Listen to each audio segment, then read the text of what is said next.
खबर आ रही है केरल से, जहां एर्नाकुलम में धमाकों के मामले में एक आदमी ने सरेंडर किया है।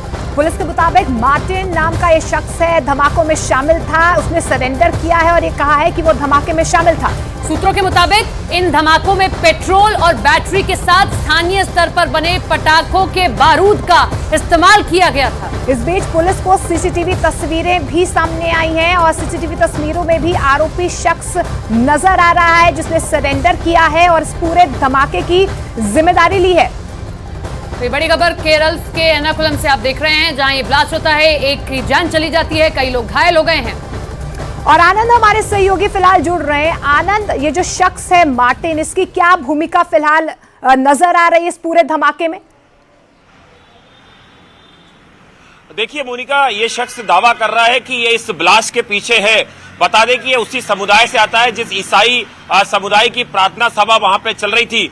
लेकिन अभी एजेंसियों को इस पर शक मंडरा रहा है, क्योंकि सबसे बड़ी बात मोनिका ये है कि इस ब्लास्ट से ठीक एक दिन पहले हमास का जो पूर्व चीफ था, उसने एक तरीके से हमास के सपोर्ट में, फिलिस्तीन के सपोर्ट में यहाँ पर एक वर्चुअल सभा करी थी, जिसमें कि देश विरोधी गतिविधियों को अंजाम देने की बात की गई थी। और जिस तरह से इजराइल का युद्ध चल रहा है फिलिस्तीन से, उसमें अगर हमास की सपोर्ट में अगर केरल में कोई अगर वर्चुअल सभा होती है, उसका खंडन जो है, उसका विरोध भी जो है वो इसी ईसाई समुदाय के लोगों ने किया था, जिनकी प्रार्थना सभा को निशाना बनाया गया है।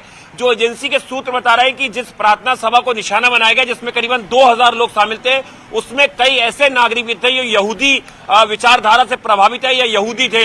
तो कहीं ना कहीं इससे एक आतंकवादी हमला देखकर एजेंसी अपनी जांच को आगे बढ़ा रही है। लेकिन इन सबके बीच में बताइए कि 2 दिन पहले किसी का संबोधन देना, उसके बाद में ये सब कुछ हो जाना, हमास से किस तरीके से कनेक्शन सामने आ रहा है? क्योंकि देश भर में अब अलर्ट जारी कर दिया गया इस ब्लास्ट के बाद।